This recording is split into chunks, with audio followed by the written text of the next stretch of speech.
অনেকটা নিয়তি মেনেই যেন রোববার আইসিসি চ্যাম্পিয়ন্স ট্রফির ফাইনালে ভারতের কাছে পরাজিত হলো নিউজিল্যান্ড।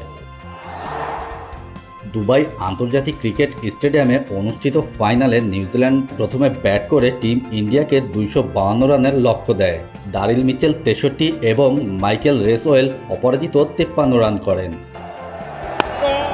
ভারতের অধিনায়ক রোহিত শর্মা 76 রানের গুরুত্বপূর্ণ ইনিংস খেলেন, যা দলের জয় নিশ্চিত করতে সহায়তা করে। নিউজিল্যান্ডের স্পিনাররা মাঝখানে কিছু গুরুত্বপূর্ণ উইকেট নিলেও ভারতের অভিজ্ঞ ব্যাটসম্যানরা তাদের পরিকল্পনা অনুযায়ী খেলে জয় নিশ্চিত করেন।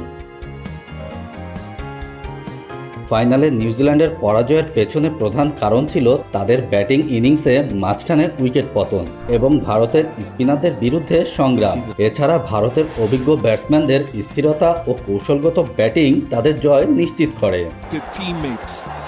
নিউজিল্যান্ডের অধিনায়ক মিচেল স্যান্টনার ম্যাচ শেষে বলেন, আমরা আমাদের সেরা খেলাটা খেলতে পারিনি, তবে দলের প্রচেষ্টায় আমি গর্বিত। ভবিষ্যতে আমরা আরও ভালো করার চেষ্টা করব।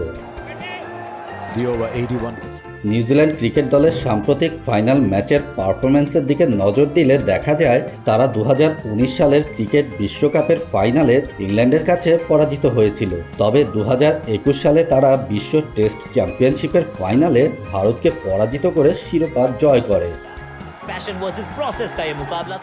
রোববার ম্যাচে নিউজিল্যান্ডকে ফাইনালে হারিয়ে ভারত যেন তারই প্রতিশোধ নিল।